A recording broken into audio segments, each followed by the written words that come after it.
ஆண்டவராகிய இயேசு கிறிஸ்துவின் கிருபையும் சமாதானமும் உங்கள் அனைவரோடும் கூட என்றென்றைக்கும் இருக்கும். தலைப்பு: நான் உன்னை விட்டு விலகுவதும் இல்லை, உன்னை கைவிடுவதும் இல்லை. ஏசாயா 49ஆம் அதிகாரம் 1ஆம் வசனம் முதல் 6ஆம் வசனம் வரை. இந்த வேத பகுதியானது கர்த்தர் ஒரு ஊழியக்காரனை எப்படி தெரிந்து கொள்கிறார், கர்த்தருக்கென்று ஊழியம் செய்வதற்கு ஒரு மனிதனை தெரிந்து கொண்டால் அந்த மனிதனை தாயின் வயிற்றில் உருவாகும் போதே அதற்கேற்றபடியாக உருவாக்குகிறார். பிறப்பதற்கு முன்பே கர்த்தர் ஒரு ஊழியக்காரனை உருவாக்கி விடுகிறார் என்று வேத பகுதி சொல்லுகிறது. ஏசாயா 49ஆம் அதிகாரமும் எரேமியா 1ஆம் அதிகாரத்திலும் இந்த வார்த்தைகள் கொடுக்கப்பட்டிருக்கிறது. அதை குறித்து நம் சற்று ஆழமாய் தியானிப்போம். தீவுகளை கவனியுங்கள், தீவுகளை எனக்கு செவி கொடுங்கள், தூரத்தில் இருக்கிற ஜனங்களே என்னை கவனியுங்கள் என்று கர்த்தர் சொல்கிறார். உலகெங்கும் இருக்கிற, அதாவது ஆண்டவருடைய முதல் வருகை இஸ்ரவேல் தேசத்தில் இருந்தது. ஆண்டவர் ஊழியம் செய்ததும் இஸ்ரவேல் தேசத்தில்தான்.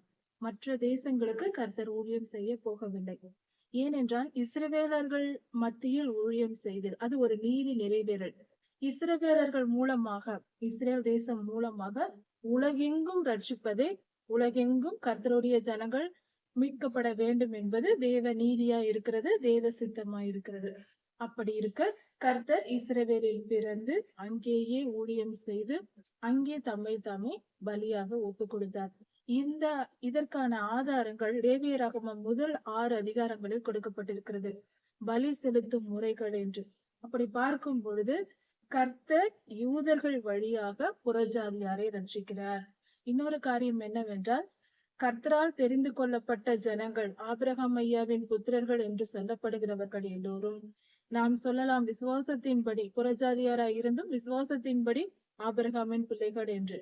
ஆனால் விசுவாசத்தின்படி மட்டும் அல்ல, பிறப்பின்படியும் ஆபிரகாமின் பிள்ளைகளாக உலகெங்கும் இருக்கிற ஜனங்களில் கிறிஸ்தவர்கள் இருப்பதற்கான வாய்ப்பும் அதிகம்.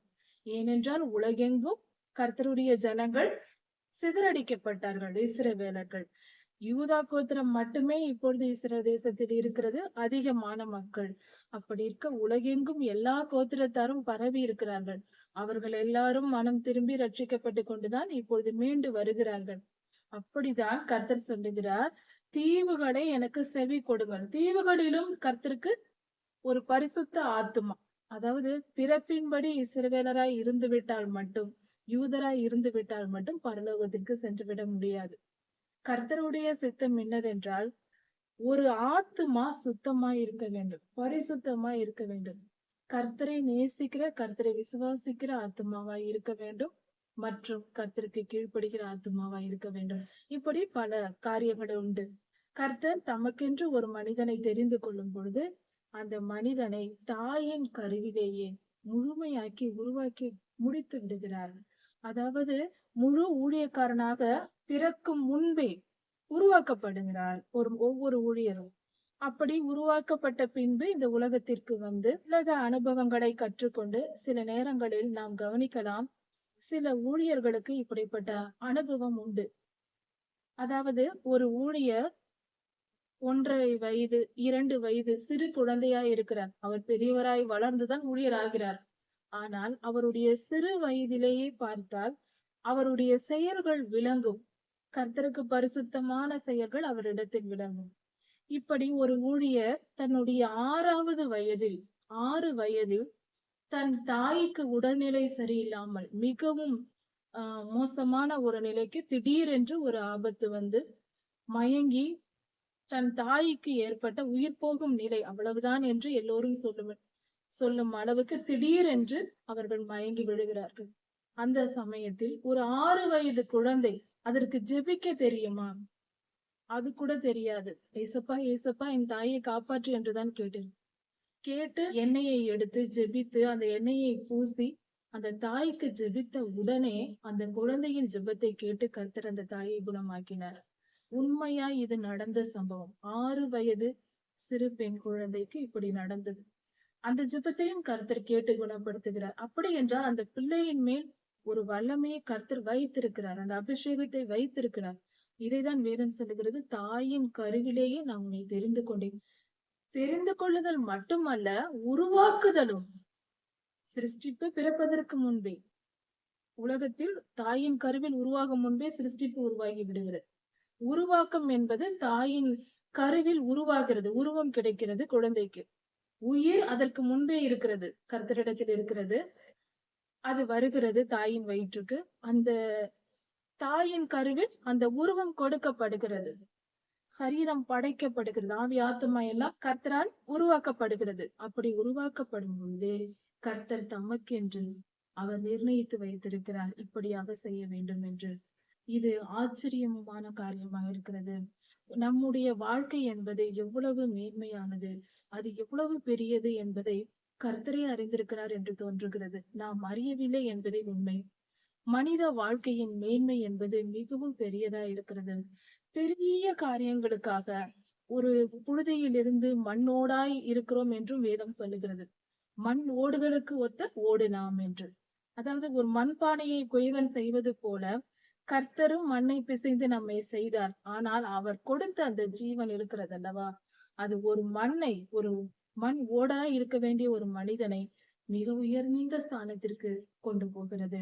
கர்த்தருடைய சிங்காசனத்திற்கு அருகில் உட்கார வைக்கும் அளவுக்கு நம்மை மாற்றுகிறது. அதுதான் அவருடைய வல்லமை. அதாவது இதை புரிந்து கொள்வதற்கு ஒரு சிறு உதாரணத்தை பார்க்கலாம். இந்த களிமண் இருக்கிறது அல்லவா, வெள்ளை நிற களிமண் இருக்கு, பீங்கான் செய்கிற களிமண் இருக்கு. அந்த மண் காலில் மிதிப்பட்டு எல்லோரும் நடந்து போகும், மிருகங்கள் நடந்து போகும், இப்படிதான் இருக்கும். அந்த மண்ணை ஒரு நல்ல ஒரு குயவன் கையில் கிடைத்தால் அந்த மண்ணை எடுத்து பக்குவப்படுத்தி பிசைந்து அழகழகான ஜாடிகள் செய்து அதை நெருப்பில் சுட்டு அதை வர்ணம் தீட்டி அதை எடுத்து கண்களில் காட்டினால் அதை பார்க்கும் போது அதை உடனே வாங்கிவிட வேண்டும் என்று ஆசையா இருக்கும். வெள்ளி கூட பளபளப்பு மட்டும்தான் இருக்கும், நிறங்கள் இருக்காது, அழகு இருக்காது. அழகா இருந்தாலும் இந்த பீங்கான் ஜாடியை போல அழகு இருக்காது, அவ்வளவு அழகா இருக்கும். அப்படி என்றால் அந்த மண் தான் இந்த பீங்கான் ஜாடி. ஆனால் இது இவ்வளவு அழகா இருப்பதற்கு காரணம் அந்த குயவனுடைய திறமை. அந்த குயவன் செய்த அந்த பாத்திரம் அவ்வளவு அழகா இருக்கிறது. அது அவருடைய திறமையை காட்டுகிறது, அந்த குயவனுடைய திறமையை காட்டுகிறது. மண்ணின் மேன்மை அல்ல, குயவனுடைய திறமையை காட்டுகிறது. எந்த மண்ணை தெரிந்தெடுக்க வேண்டும் என்றோ அந்த மண்ணை உருவாக்கியது போலதான் நம்மையும் உருவாக்கினார் ஆண்டவர். அப்படி நம்மை பயன்படுத்தி மண்ணாய் இருந்த நம்மை ஒரு அழகான ஜாடியாய் மாற்றி நம்மை பயன்படுத்துகிறார் கர்த்தர். இப்படிதான் மனித வாழ்க்கை இருக்கிறது. அதை இந்த வேத பகுதி மிக தெளிவாய் சொல்லுகிறது. தீவுகளில் இருக்கிற ஜனங்களே எனக்கு செவி கொடுங்கள். கர்த்தர் இஸ்ரவேல் தேசத்திற்கு மட்டுமல்ல, உலகெங்கும், இந்த பூமி எங்கும் இருக்கிற மனித இனத்தை பார்த்து சொல்லுகிறார். தீவுகளில் இருக்கிறோம், கர்த்தரை அறியாமல் பிறந்து வளர்ந்து மடிந்து போக வேண்டாம், எனக்கு செவி கொடுங்கள், நான் கூப்பிடுகிறேன் என்று சொல்லுகிறார். அப்படி என்றால் வேத வசனமானது, கர்த்தருடைய வார்த்தை தீவுகள் தோறும் போய் சேர வேண்டும் என்பது தேவ சித்தம். பூமியின் கடையாந்திரங்களில் எல்லாம் போய் சேரும். அந்த வசனத்தை கேட்டு ஏற்றுக்கொள்கிறவர்கள் யார் யாரோ ரட்சிக்கப்படுவார்கள். அந்த வசனத்திற்கு, கர்த்தருடைய வார்த்தைக்கு செவி கொடுக்கிறவர்கள், நம்முடைய கர்த்தரின் பரிசுத்த வார்த்தைகளுக்கு செவி கொடுத்து கேட்டு ஆமாம் ஆண்டவரே ஏற்றுக்கொள்கிறேன் என்று முழு மனதோடு ஏற்றுக்கொள்கிறவர்கள் பாதுகாக்கப்பட்டு கர்த்தருடைய ராஜ்யத்தில் சேர்த்து கொள்ளப்படுகிறார்கள். அதற்கு பெயர்தான் ரட்சிப்பு, கிறிஸ்தவர்களாய் மாறுவது. இப்படி இருக்க நாம் மனதால் ஏற்றுக்கொண்டு கர்த்தரை பின்பற்றி வாழும்போது கர்த்தருடைய ராஜ்யத்திற்குள் பிரவேசிக்கிறோம். இப்படி அந்த வார்த்தையானது எங்கும் செல்லுகிறது. உலகெங்கும் கர்த்தர் அனுப்ப போகிறார். அப்படி அனுப்பி ஒரு தாயின் கருவிலேயே ஒரு ஊழியக்காரனை உருவாக்குகிறேன் என்று சொல்லுகிறார். அப்படி உலகெங்கும் எங்கெங்கு கர்த்தருடைய ஊழியர்கள் எழும்ப வேண்டுமோ, எந்தெந்த தேசத்தில், எந்த இடத்தில், இதையெல்லாம் உருவாக்குவது கர்த்தர் தான். தாயின் கர்ப்பத்தில் இருந்தது முதல் என்னை கர்த்தர் அழைத்து, ஏசாயா தீர்க்கதரிசியை கர்த்தர் அப்படிதான் அழைத்திருக்கிறார். தாயின் கருவில் இருக்கும் பொழுதே கர்த்தர் அழைப்பை கொடுத்து விட்டார். இந்த வேலைக்காக இந்த மனிதன் நியமிக்கப்பட்டிருக்கிறான் என்று கர்த்தர் நியமித்து விட்டார். இப்படி அவர் நியமித்திருக்கும் பொழுது அவர்களுடைய வாழ்க்கை, அப்படிப்பட்ட மனிதர்களுடைய வாழ்க்கை, அது எந்த இடத்தில் போனாலும், எப்படியெல்லாம் சுற்றி கொண்டிருந்தாலும் கர்த்தர் அவர்களை தம் வழியில் இழுத்து விடுவார். பரிசுத்த சந்ததியை விடமாட்டார். கர்த்தர் பத்திரமாய் பாதுகாத்து தமக்கு ஏற்றவர்களாய் மாற்றி விடுவார். சில நேரங்களில் கர்த்தருடைய அழைப்பை பெற்ற குழந்தையாய் இருக்கும் பெற்றோர்களுக்கு அது தெரியும், என் பிள்ளை கர்த்தருடைய ஊழியத்திற்கென்று அர்ப்பணிக்கப்பட்டவன் என்று. ஆனால் அந்த பிள்ளைகள் சில நேரங்களில் வழி தவறி உலக வாழ்க்கை வாழ்ந்து கொண்டிருப்பார்கள். அப்பொழுதெல்லாம் கர்த்தர் இடைப்பட்டு அவர்களை வழி நடத்தி, பயப்பட வேண்டாம், கலங்க வேண்டாம். ஒருவேளை உங்கள் பிள்ளைகள் அப்படி இருந்தாலும் கலக்கம் வரும். அப்படியெல்லாம் இருக்க வேண்டாம். கர்த்தர் அவர்களை வழி நடத்தி எப்படி எந்த விதத்தில் அவர்களை மாற்றி இழுத்து வர வேண்டுமோ அந்த வழியில் அவர் தம்முடைய வழியில் அவர்களை கொண்டு வந்து சேர்த்து விடுவார். பரிசுத்த சந்ததியை உருவாக்கினவர் பரிசுத்த சந்ததியை மீட்டுக் கொள்வார். நிச்சயம் அதை செய்வார். நான் என் தாயின் கருவில் இருக்கும்போது என் நாமத்தை பிரஸ்தாபப்படுத்தினீர் என்று சொல்லப்பட்டிருக்கு. பிறந்த பின்புதான் குழந்தைகளுக்கு பெயர் வைப்போம். ஆனால் தாயின் கருவில் இருக்கும் போதே ஒரு குழந்தைக்கு பெயர் வைத்து அந்த குழந்தையின் பெயரை எல்லோருக்கும் வெளிப்படுத்தினார் என்று கருத்து சொல்லப்பட்டிருக்கிறது. கோரேஸ் ராஜா பிறப்பதற்கு முன்பே கோரேஸ் ராஜா என்று கோரேஸ் என்ற பெயர் சொல்லப்பட்டு அந்த மனிதர் பிறப்பார், அவர் ஒரு ராஜாவாயிருப்பார், இஸ்ரவேலர்களை பாபிலோனில் இருந்து விடுதலையாக்கி கொண்டு வருவார் என்று கர்த்தர் ஏற்கனவே சொல்லி இருந்தார். அதன்படியேதான் அதன் பின்பு செய்தார். கர்த்தர் ஒரு மனிதனை தெரிந்து கொண்டால் எப்படி எல்லாம் செய்கிறாராம், என்னவெல்லாம் செய்கிறாராம் என்று பாருங்க. அவர் என் வாயை கூர்மையான பட்டயமாக்கி, என் வாயை கூர்மையான பட்டயமாக்கி என்றால் அவருடைய வார்த்தை, தீர்க்கதரிசியின் வாயிலிருந்து புறப்படுகிற வார்த்தை அம்பை போல பட்டயத்தை, அந்த கத்தியை, வாளை ஷார்ப்பாக மிக கூர்மையான பட்டயமாக்குகிறார். தமது கரத்தின் நிழலினால் என்னை மறைத்து, அவர் தம் கரத்தால் மறைத்து கொள்ளுகிறார். எவ்வித ஆபத்தும் இல்லாமல் அவர் நம்மை பட்டயமாக மாற்றுகிறார். கர்த்தர் தம்முடைய ஊழியக்காரர்களை, தம்முடைய பிள்ளைகளை அவர் நன்றாக தீட்டப்பட்ட ஒரு கூர்மையான பட்டயமாக மாற்றி அவர்களை தம் கரத்தின் நிழலினால் மறைத்து என்னை துலக்கமான அம்பாக்கி, ஒரு நல்ல அருமையான ஒரு அம்பு எய்வதற்கு, வில்லில் வைத்து எய்வதற்கு தேவையான அருமையான அம்பாக்கி என்னை தம்முடைய அம்பரா துணியிலே மூடி வைத்தார். அம்பரா துணி என்றால் அம்புகள் வைப்பதற்காக, சொருகி வைப்பதற்காக முதுகில் ஒரு பை போன்ற, ஒரு குழாய் போன்ற ஒரு அமைப்பை முதுகில் கட்டியிருப்பார்கள். முதுகில் ஒரு பேக் போல மாட்டியிருப்பார்கள். அதில் அம்புகளை சொருகி வைத்திருப்பார்கள். அதில் வைத்து மூடி வைப்பார்கள். இதுதான் அம்பரா துணி. இப்படியாக முதுகில் மாட்டியிருக்கும் அம்புகள் வைக்கப்படும் ஒரு பை. இப்படியாக அதில் அம்புகளை வைத்து பாதுகாப்பது போல கர்த்தர் என்னை பத்திரமாய் பாதுகாக்கிறார் என்று சொல்லப்பட்டிருக்கிறது. ஒரு நல்ல ஆயுதமாக்கி நம்மை பத்திரப்படுத்தி வைத்திருக்கிறார். எப்பொழுது தேவையோ அப்பொழுது அதை எடுத்து பயன்படுத்துவார். நம்மை ஒரு நல்ல ஒரு பட்டயம் போல ஒவ்வொரு ஊழியக்காரரையும் அவர் பயன்படுத்துகிறார். அந்த ஒரு ஊழியக்காரருக்கு என்னவெல்லாம் கர்த்தர் செய்கிறார் என்றால், முதலில் அவர்களை பாதுகாக்கிறார், அவர்களை கூர்மையான பட்டயமாக்குகிறார், நல்ல சிறந்த பரிசுத்தமான ஜனமாகவும், ஞானம் உள்ளவர்களாகவும், விவேகம் உள்ளவர்களாகவும், அவர்களை கர்த்தருக்கு கீழ்ப்படுகிற நல்ல கீழ்ப்படிதல் உள்ளவர்களாகவும், உணர்வுள்ள, அதாவது கர்த்தருடைய 7 ஆவிகளையும் பெற்றவர்களாக மாற்றி அவர்களை தம் கரத்தின் நிழலினால் மறைத்து, எந்த தீங்கும், பத்திரமாய் நல்லபடியாக நம்மை உருவாக்கி விட்டுவிட்டால் பொல்லாதவன் கவி கொண்டு போய் விடுவான். அப்படி அல்லாமல் கர்த்தர் நம்மை பாதுகாக்கிறார். தம்முடைய கரத்தின் நிழலினால் கையை வைத்து பாதுகாத்துக் கொள்கிறார். அருகிலேயே இருந்து பத்திரமாய் நம்மை பாதுகாத்துக் கொள்கிறார். அப்படி பாதுகாத்து அதன் பின்பாக நம்மை மூடி வைக்கிறார். அம்பரா துணியிலே மூடி வைப்பது போல, அம்புகள் வைக்கும் பையில் வைத்து மூடி வைப்பது போல கர்த்தர் நம்மை தம் முதுகில் தம்முடன் சேர்த்து நம்மை மூடி வைக்கிறார். யாதொரு தீங்கும் நமக்கு நேரிடாதபடிக்கு நம்மை மூடி பத்திரப்படுத்துகிறார். நம்மை எப்பொழுது எடுத்து பயன்படுத்த வேண்டுமோ, ஒரு அம்பை எப்பொழுது தேவையோ அப்பொழுதுதான் அந்த வேடன் எடுத்து பயன்படுத்துவார், ஒரு போர் வீரன் எடுத்து பயன்படுத்துவார். அது போல எப்பொழுது அதை பயன்படுத்த வேண்டுமோ அப்பொழுது கர்த்தர் நம்மை பயன்படுத்துவார். அம்பை போல் கர்த்தர் என்னை நோக்கி, நீர் என் தாசன், இஸ்ரவேலிலே நான் உன்னில் மகிமைப்படுவேன் என்றார். கர்த்தர் நம்மில் மகிமைப்படுவார். இஸ்ரவேலிலே அவர் நம்மில் மகிமைப்படுவார். இதன் பொருள் என்ன? நம்மை முன்னிட்டு நம் மூலமாக செயல்களை செய்ய வைத்து, அற்புதங்கள் செய்ய வைத்து, அடையாளங்கள் செய்ய வைத்து, மிகப்பெரிய காரியங்களை பூமியில் நிகழ்த்தி நம்மை, அதாவது தாசன் என்றால் வேலைக்காரன் என்று பொருள், ஒரு நல்ல வேலைக்காரனாய் நம்மை பயன்படுத்தி அதன் மூலம் கர்த்தருக்கு புகழ்ச்சி உண்டாகும்படியாக செய்வார். ஒரு நல்ல வேலைக்காரன் செய்யும் வேலை, இவர் கர்த்தருடைய பிள்ளை, அதனால்தான் இவரிடத்தில் இவ்வளவு வல்லமை வெளிப்படுகிறது என்று எல்லோரும் சொல்லும்படியாக. அதாவது கர்த்தரால் தெரிந்து கொள்ளப்பட்ட கர்த்தருடைய தாசன் நாம், கர்த்தருக்கு வேலைக்காரர்களாக கர்த்தரால் நாம் உருவாக்கப்பட்டிருந்தால் நம்மை இப்படியெல்லாம் பாதுகாத்து உருவாக்கி நம்மை ஒரு வேலைக்காரனாக்கி நல்ல ஒரு வேலை செய்கிறவர்களாய் நம்மை மாற்றி நாம் செய்யும் செயல்கள் மூலமாக அவர் பெயர் பெருமைப்படும்படி செய்வார். அதாவது நம்மை பயன்படுத்தி பெரிய காரியங்களை செய்வார். நம்மால் ஒன்றும் செய்ய முடியாது. நாம் அவருடைய கையில் ஆயுதம்.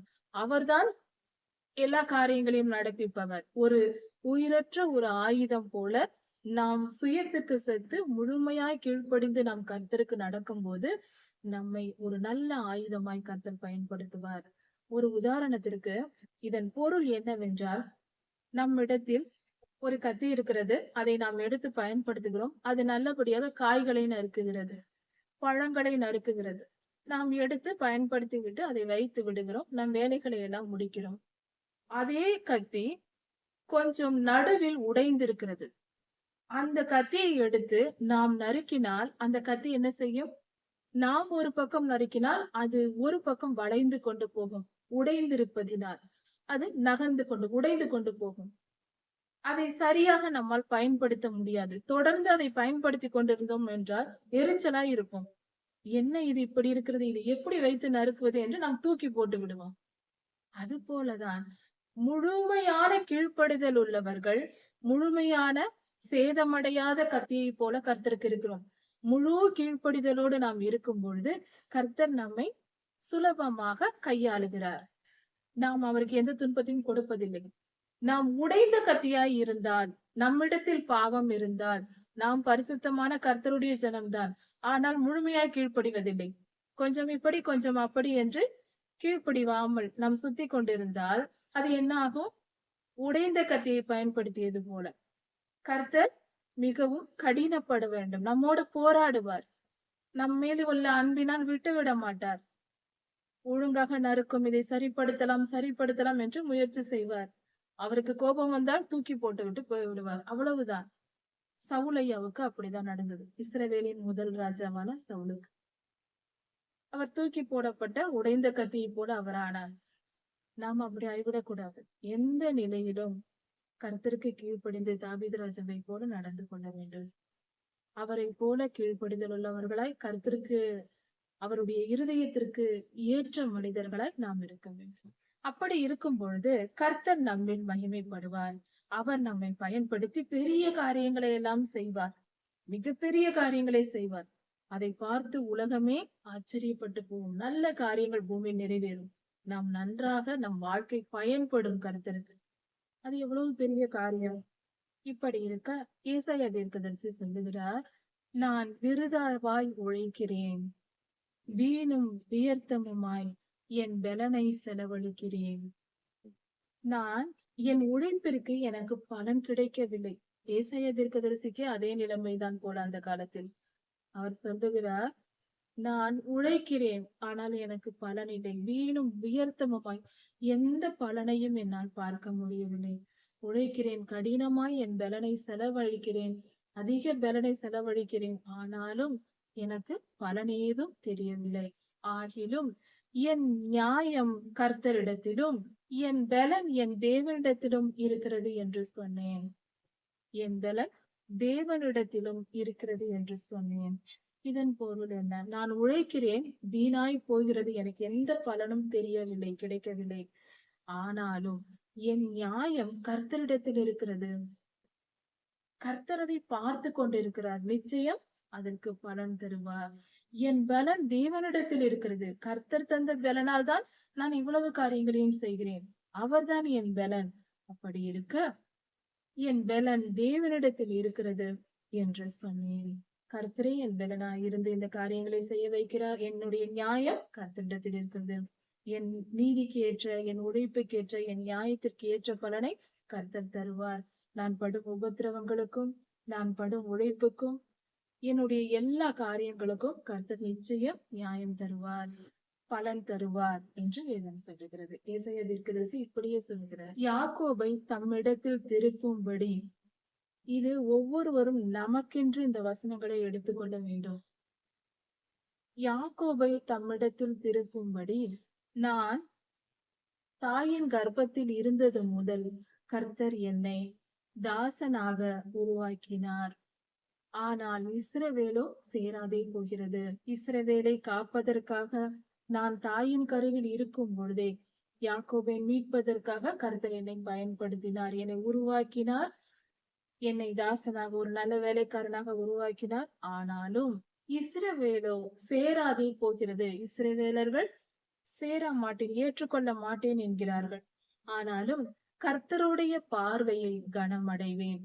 கர்த்தர் எனக்கு மரியாதையை கொடுத்திருக்கிறார், கனப்படுத்துகிறார். எனக்கு அந்த மரியாதை கர்த்தரிடத்திலிருந்து கிடைக்கும். என் தேவன் எனக்கு பெலனாயிருப்பார். கர்த்தரே என் பெலன். அவர் எனக்கு பெலனாயிருப்பார். அவர் எனக்கு மரியாதையை உண்டு பண்ணுவார். ஜனங்கள் மத்தியில் என்னை கனப்படுத்துவார். மற்றவர்கள் மதிக்கும்படி என்னை உயர்த்தி வைப்பார். என்னை கர்த்தரை உருவாக்கினார். ஜனங்கள் ஏற்றுக்கொள்ளாவிட்டாலும் கர்த்தரனை காப்பாற்றுவார். யாக்கோபின் கோத்திரங்களை எழுப்பவும், யாக்கோபின் 12 கோத்திரத்தாரையும் எழுப்புதல் அடைய பண்ணி அவர்களை மனம் திரும்ப பண்ண எழுப்புவதற்கும், இஸ்ரவேலில் மீதி இருப்பவர்கள், மீண்டு காக்கப்பட்டு இருக்கிற ஜனங்கள், அவர்களை திருப்பவும் நீர் எனக்கு தாசனாய் இருப்பது அற்ப காரியம் இருக்கிறது. இதன் பொருள் என்னவென்றால், இங்கு ஏசாயா தீர்க்கதரிசி தம்மை குறித்து சொல்வதாக சொல்லி இருக்கிற வார்த்தைகள் என்றாலும், இது முக்கியமாக ஆண்டவராகிய இயேசு கிறிஸ்துவின் முதல் வருகையை குறிக்கிறது. இவர் தீர்க்கதரிசி ஐயா தம்மை குறித்து சொல்வது போல சொல்லி இருக்கிறார். ஆனால் அந்த உவமையாக ஆண்டவராகிய இயேசு கிறிஸ்துவையே சொல்லி இருக்கிறார். இஸ்ரவேலில் அவர் தெரிந்து கொள்ளப்பட்ட ஆண்டவராகிய இயேசு கிறிஸ்து தாயின் கருவில் கர்த்தரால் உருவாக்கப்பட்டவர். அவர் பாதுகாக்கப்பட்டார். அம்பை போல அவரை பாதுகாத்தார். அம்பாரா துணியில் தேவன் அப்படியாக அவரை பாதுகாத்தார். அவரை வைத்து இஸ்ரவேல் ஜனங்களை ரட்சிக்கும் அளவுக்கு கர்த்தர் தேவையில்லை. அதாவது சாதாரண காரியம், அவருக்கு இது சாதாரண காரியம். இதையெல்லாம் பெரிய காரியம் அல்ல ஆண்டவராகிய இயேசு கிறிஸ்துவுக்கு. அது மட்டுமல்ல, இஸ்ரவேலர்களை மீட்பதற்காக மட்டுமல்ல, பூமியின் முடிவு பரியந்தம், கடைசி பரியந்தம் பூமியின் ஜனங்களை ரட்சிக்கும்படியாகவே இந்த உலகத்திற்கு அவர் அனுப்பினார். இது முழுக்க முழுக்க ஆண்டவராகிய இயேசு கிறிஸ்துவை குறிக்கிறது. ஏசாயா தீர்க்கதரிசி தம்மை குறித்து சொல்வது போல ஆண்டவராகிய இயேசு கிறிஸ்துவை குறித்து தீர்க்க தரிசனமாக சொல்லி இருக்கிறார். பூமியினுடைய கடைசி பரியந்தமும் எனக்கு ரட்சிப்பாய் இருக்கும்படி ஆண்டவராகிய இயேசு கிறிஸ்து பிதாவாகிய தேவனுக்கு பாதுகாப்பாய், அதாவது பிதாவாகிய தேவனுடைய சார்பில் இஸ்ரவேல் ஜனங்களை பாதுகாக்கும்படியாக உலகத்தின் கடைசி பரியந்தம் என்றால் நாம் வாழ்கிற இந்த காலமும் சேர்த்து இனி வரப்போகிற காலங்களும் சேர்ந்து பூமியின் கடைசி பரியந்தமும் இந்த பூமிக்கு ஒளியாக ஏற்படுத்தினார். வெளிச்சமாய் ஆண்டவராகிய இயேசு கிறிஸ்துவை இந்த பூமிக்கு பிதாவாகிய தேவன் தந்தார். உம்மை ஜாதிகளுக்கு ஒளியாக வைப்பேன் என்று கர்த்தர் சொன்னார். பிதாவாகிய தேவன் குமாரனை ஜாதிகளுக்கு வெளிச்சமாய் வைத்திருக்கிறார். அவர் வழியில் தான் நாம் வாழ வேண்டும். அவர் வழியில் தான் நாம் பிரவேசிக்க வேண்டும். ஆண்டவராகிய இயேசு கிறிஸ்துவின் மலை உபதேசங்களை கேட்டு கீழ்ப்படிந்து பரிசுத்தமாக்கி கொண்டால்தான் நம் கர்த்தருடைய ராஜ்யத்திற்குள் போக முடியும். அப்படி செய்வதற்கு நமக்கு தேவை அந்த மலை உபதேசங்கள் எல்லாம் 10 கட்டளைகளுக்குள்ளும் கற்பனைகளுக்குள்ளும் அடங்கி இருக்கிறது. வேத வசனம் முழுவதும் முரண்பாடானது எதுவும் இல்லை. எல்லாம் ஆற்று நீர் போல. ஆற்று நீர் அல்லது அருவி நீரை பார்த்தால் எல்லாம் மேலிருந்து கீழே இறங்கிதான் போகும். ஒரு துளி கூட திரும்பி போய் கொண்டிருக்காது.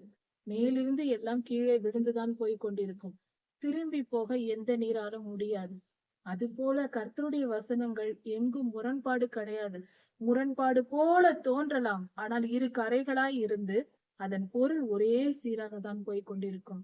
அதனால் ஜாதிகளுக்கு வெளிச்சமாக கர்த்தர் நமக்கு கொடுத்திருக்கிறார் என்று சொல்லும் பொழுது, வேத வசனங்கள் முழுவதும் நம்மை ஆண்டவராகிய இயேசு கிறிஸ்துவின் வழியில் நடத்துகிறது. அவர் வார்த்தையாய் இருக்கிறது. பிதாவாகிய தேவனிடத்தில் நம்மை கொண்டு போய் சேர்க்கிறது. நித்திய ஜீவனை சுதந்திரிக்க பண்ணும். இப்படியாக கர்த்தர் நம்மை வழி நடத்துகிறார். அவருடைய அன்பு பெரியது. அவர் நாமம் பெரியது. நம்மை தாயின் கருவிலிருந்து ஆண்டவராகிய இயேசு கிறிஸ்துவை எப்படி தெரிந்து கொண்டு அழைத்தாரோ அதே போலதான் ஒவ்வொரு ஊழியக்காரரையும் ஒவ்வொரு கர்த்தருடைய பிள்ளையையும் அவர் தாயின் கருவிலேயே உருவாக்கி பாதுகாத்து தம்முடைய ராஜ்யத்திற்குள் சேர்த்து வைத்துக் கொள்கிறார். கர்த்தர் நல்லவர். அவர் நம்மை முற்றிலும் அறிந்தவர். நம்மை எப்பொழுதும் அறிந்தவர்.